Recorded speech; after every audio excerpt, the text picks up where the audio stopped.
Kayla, welcome aboard to the show today. I'm so happy to have you.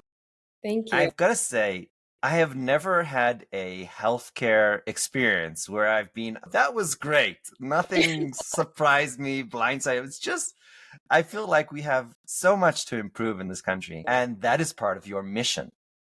Mhm. So I want to jump in with a difficult question. What are the big problems that you have set out to solve? Yeah, we set out to solve quite a few hefty ones that at first people were like, "Good luck." And so to answer your question, first it's the main part is how disempowered people feel and are within the healthcare system in America. It is evident how stacked against how the cards are stacked against patients, not only from a pricing side but just from an emotional side, right? Your health is something that you can't go to work if you're not healthy. And so that is a central part of just life, in my opinion, is your health. You really can't do much else without your health.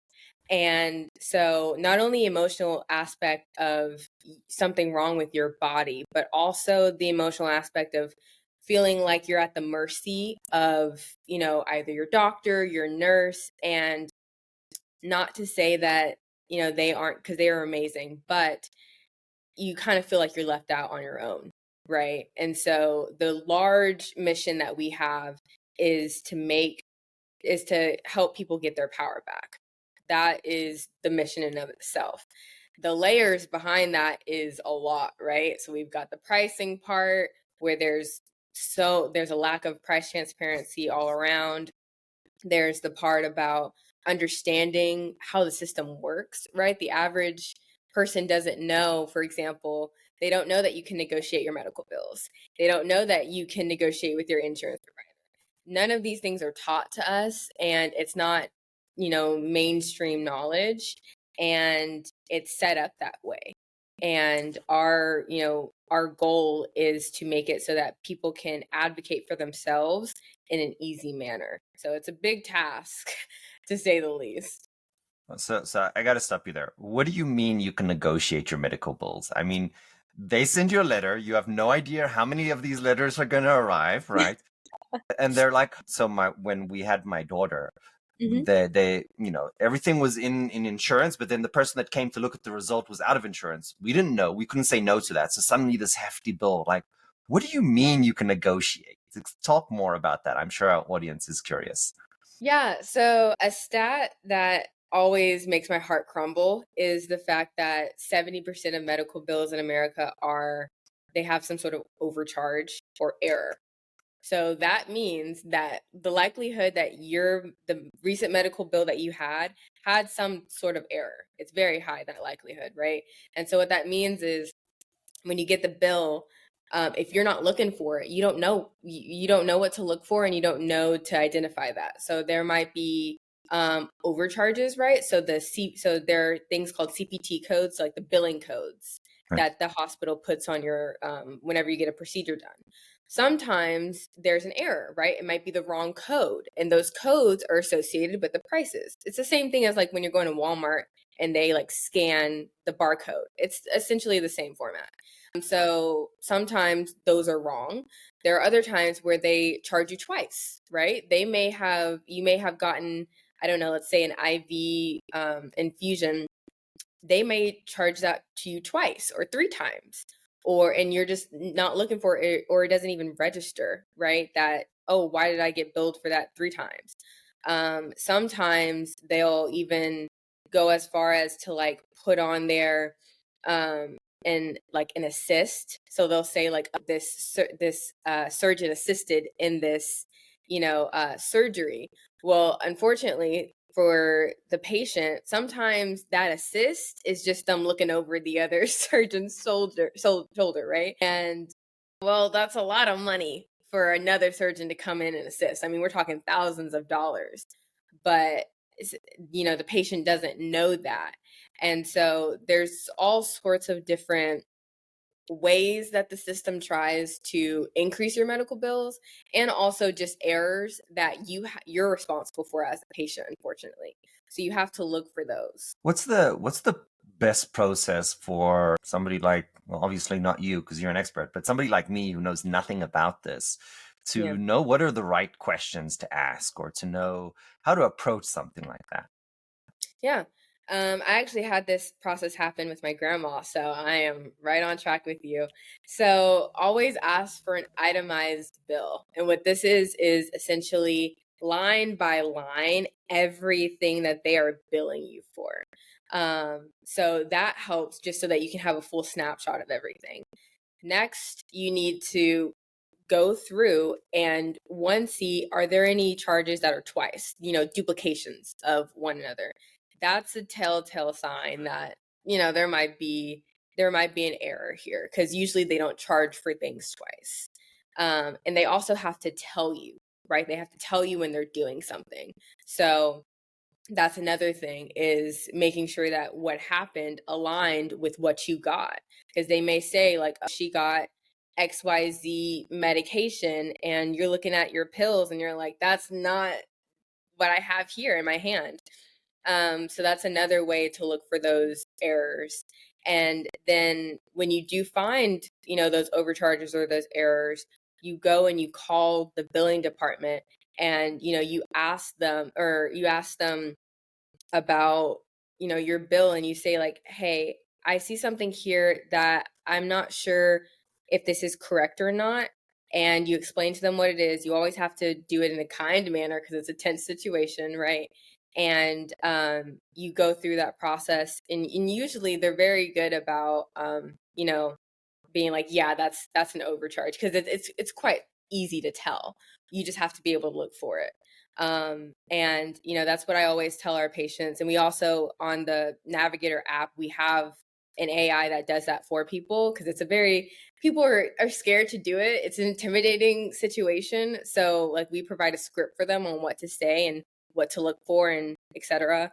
But those are the four main things I would say that will really help. Kayla, that's amazing. I had my own story where both my kids had the exact same problem, but went to different doctors. And literally it was putting cream on a skin condition. One cost hundreds of dollars, the other cost nothing. It was basically just part of the visit. So Mm-hmm. when we looked into this, one of the doctors coded it as a surgical procedure. And I was like, you put cream on my son's foot. Like, why is that a surgical procedure? And now I Yeah, have this hefty bill. So yeah. this is definitely a real thing. I've encountered it myself. I noticed that you also on your website you have direct access to lab procedures. Tell us, and you have the price right there. I mean, to me, knowing the price of something before getting it in the healthcare world in the United States is kind of revolutionary. So you got to tell Yeah. us that story. What are you doing there? What does that mean? Thanks. So for the lab specifically, so the Navigator Labs, it provides low cost labs to people. I don't know if you've ever, everyone in America has gotten labs, right? But not many people in America check for pricing, because it seems at this point everyone's like giving up. They're like, it is what it is. Just bill me and I'll have more medical debt than I can afford. And it's, people just really have been, like I said in the beginning, felt disempowered, and it's just like, it is what it is. Um, but especially with the economy right now, where everyone's battling inflation, we've seen such an uptick of people trying to, just get some sort of grasp over these healthcare costs. And so one thing that we did was the Navigator Labs, which again is low cost labs, where we partnered with national lab companies to provide an average of 50% off your labs. So let's say I don't care where you are in America, you go anywhere in America, and you. Kayla, I'll say, I went Mhm. on your website, I put in my zip code, and there were immediately, and I was like, okay, there's no chance this is going to work. Immediately, I saw 12 labs. So this Yeah, works. It is anywhere in America. So I yeah, appreciate your comment on that. yeah. Well, it doesn't make sense for us to only do it for like certain amounts of, cities or whatever. It doesn't work. It doesn't make sense.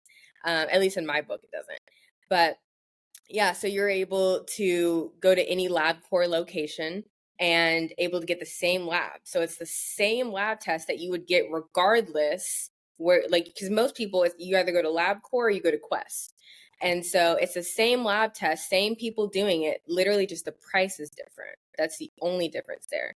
And so we've able to save people at the very minimum about 50% off all of their labs, which is crazy, crazy. And it's something I'm really proud of.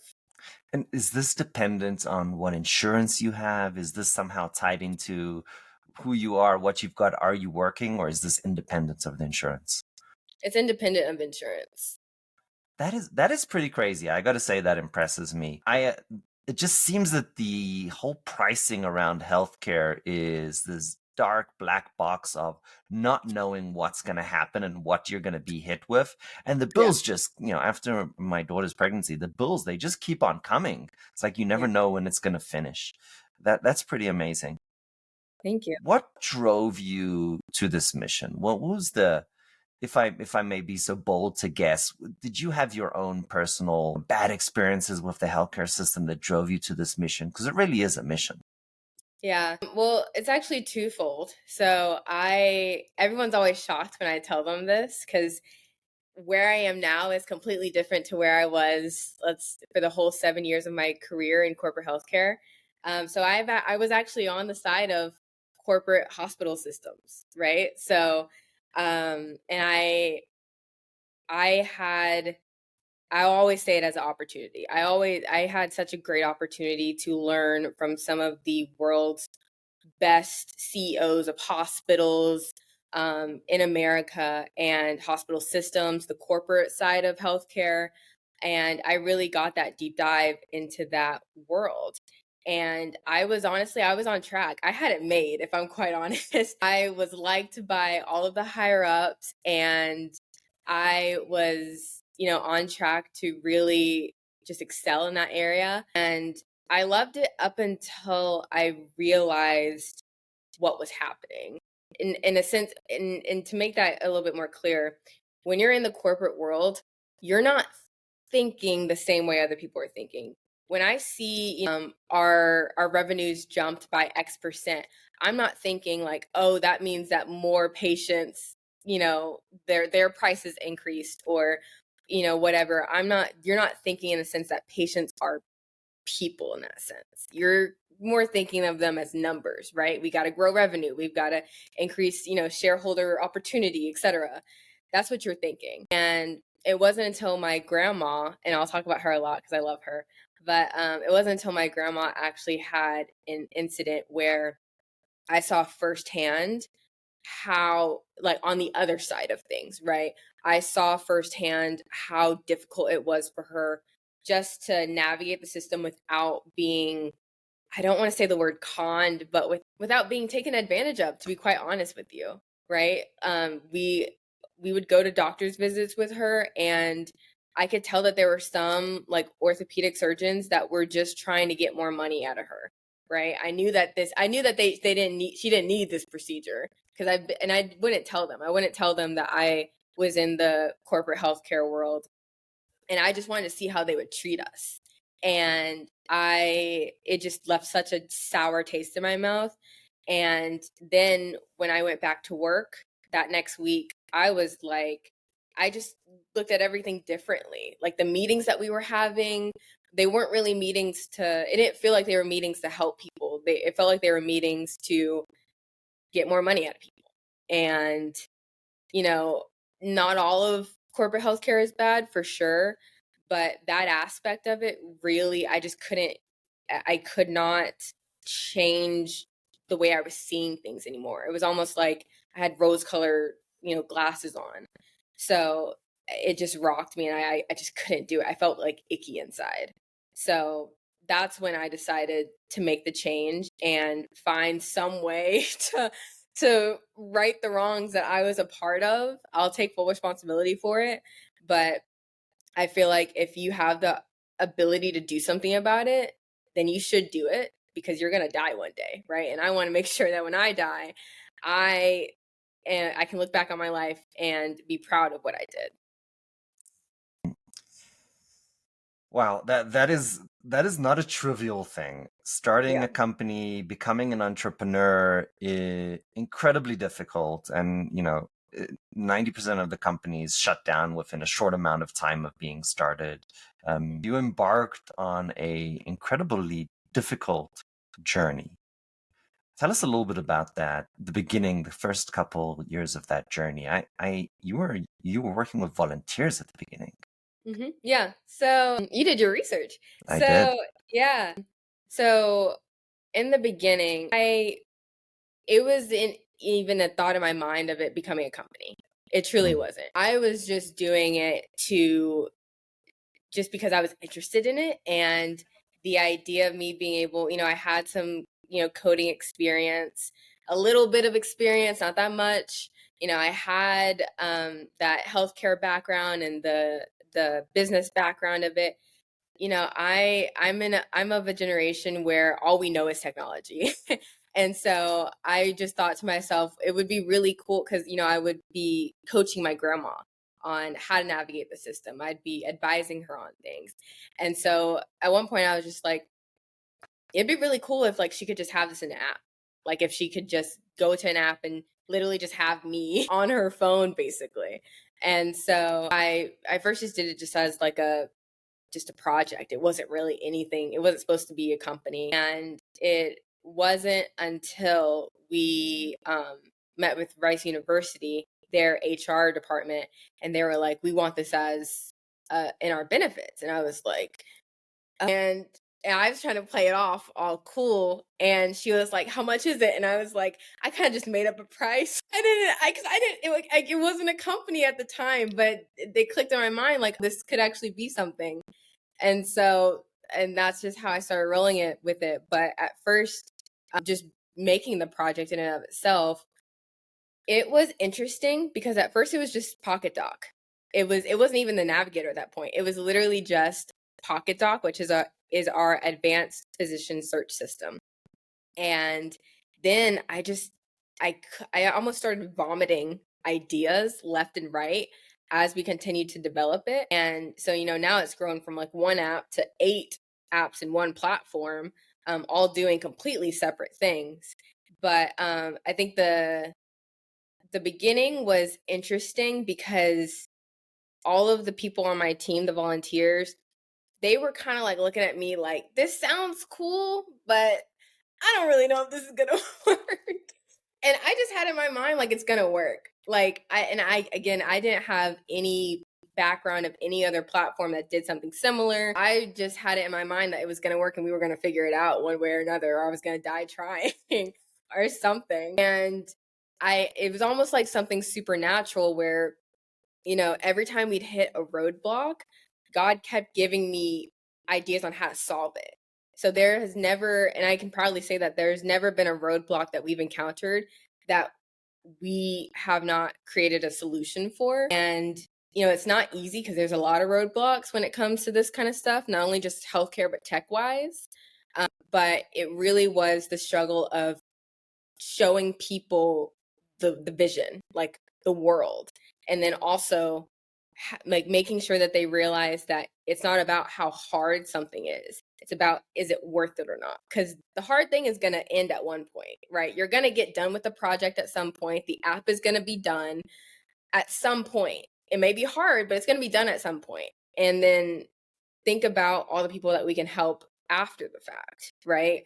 And so it's doing that sort of internal work that I really had to hit home, which was hard, right? Because not everyone has that mindset. I would make an argument that if you're doing something easy, then other people are going to do it. So doing Yeah. something difficult and hard is actually a barrier to entry for your Mhm. business. It what gives you a competitive advantage. So I make the argument that do hard things because then that creates some really important assets for you and tools. So I Yeah. think that's a really important point that you made, Kayla. Some of our audience are young people going on their first steps of their journey. What would you advise in retrospect, looking both at your corporate career and your entrepreneurial career? Ooh, that's a good question. So many things. Wow. There are so many things. I think first, if we're talking about the corporate side, I would say first, never, and I unfortunately had this thought in my head that I had to wait for permission. Mm. Like I need someone else's go ahead. I need someone else's, validation to, go for the position or ask for this, XYZ. I always felt like I couldn't just go for it on my own. And in the corporate world, especially if you're young, especially in America, there's definitely that sort of hierarchy thing where the younger you are, know your place, and that's below everyone else, and you're gonna have to like it. And I I don't know if it was I guess it's just me being an only child, but I've never really grasped the whole, adults are here and you're here. That's never I've always thought that everyone was like here. I don't care how tall you are. I don't care how much older you are. You could be 80 and I would still look at us as equals. Not in the sense of like disrespect, but just in the sense of like we're two humans, and that's we're just two humans. And I think that's been a blessing because I've gotten along with older people because of that. But also in the corporate world, I struggled with that because I was told many times, know your place. You're young. I'm still into innovation, but in the corporate world, I was trying so hard to push innovation. It was like pulling teeth. I was trying my hardest. And I remember I had one VP. I still remember her till this day. And I think I'll always remember her because she's really what was a push for me to even make the healthcare navigator. Because I remember she told me one day, she was like, "You're too young to innovate anything, and you're just gonna have to wait your turn." And when she told me that, I was just like, "We'll see about that. We'll see about that." And I honestly was like, "Thank you. That's exactly what I needed to go and do the very thing you don't want me to do. Because if you don't think I can innovate, watch this." And that it just like set a fire in me. I was like, "You're not gonna tell me what I can and can't do, especially if I know I can do it." There's a difference if I'm like not good at it, but I'm good at innovation. Like that was one thing that I knew I could do well. And so I would say to young people, don't let anyone tell you, even older people, it doesn't matter who you are. Don't let anyone tell you you can't do something. If you feel like you can do it, or even if you're interested in doing it, just try it. Because you literally never know what's going to come out of it. And you could be missing something great that could set you into a whole nother realm of your life. But you're taking the advice from someone who most likely hasn't even done the thing that they're discouraging you from doing. So I would just say be bold, and if you whatever you want, go after it, go get it. Work as hard as you can to go out and get that thing. For entrepreneurs, I would say make sure it's a product that people are going to use. So it needs to be easy to use. That's a huge thing. Everyone wants Amazon now, right? Everyone wants one day shipping, next hour shipping.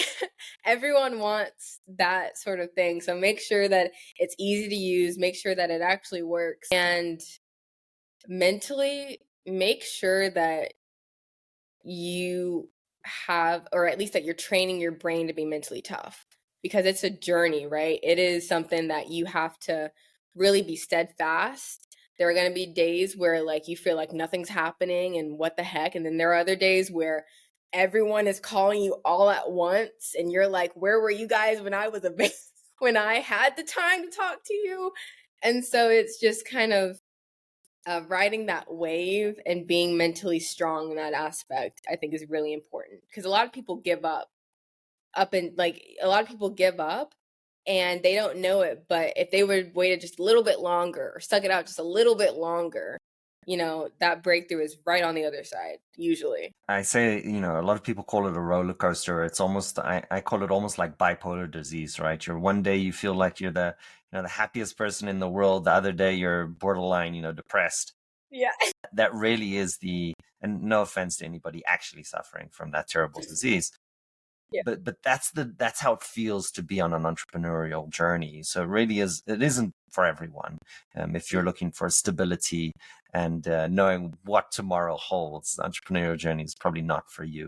But Kayla, I absolutely adore your message of commitment to believing in oneself. I think there's too much of this narrative of victimism in today's world where we're saying that, oh, I can't do this because I'm a victim. And your message of, you can do much more than you even know is so refreshing. And I deeply, deeply appreciate that. Yeah. You have been an absolute delight. I want to ask you a difficult question as our last question. Okay. What would you advise 20-year-old Kayla? Oh, that's a really difficult one. Let's see. I'd advise her to be a little more open-minded. I was the type of person, and I'm still working on it. I'm not there yet, I'm not all the way there yet. But I used to be the type of person where I very much tunnel vision, right? Like I know what I want. I'm going after it 1,000%, not holding back. The world be damned. I got to get this thing done. And although that's good for work ethic, it's great for work ethic. It is great for obtaining whatever it is you want. Um, but being open minded in the sense of, even if it's not your goal, like you didn't write it down in your, goal book or whatever, still think about, other opportunities. There have been so many, the partnerships that we have have and the strongest ones, I will also add, the strongest partnerships that we have right now all are just from me and my team being like, let's just see what they have to say.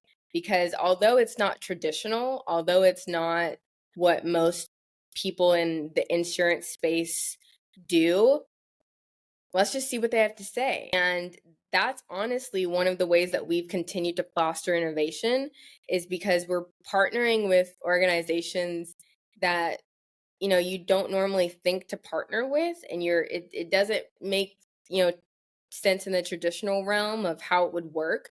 But just thinking of the possibilities, and even if it wasn't your idea, just being open to it and seeing where it could take you, because that's how we got freedom meds, our low cost medications. That's how we got the labs, right? What healthcare navigation platform is doing labs and like low cost medications? And that's the same thing with the data center that we just launched, which is essentially market intelligence for insurance brokers.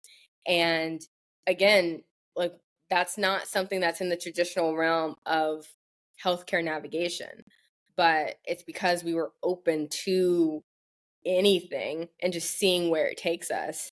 That's really has been the bread and butter of us continuously innovating. Kayla, you are an absolute delight. I was so grateful to talk to you today. Thank you so much for joining the show.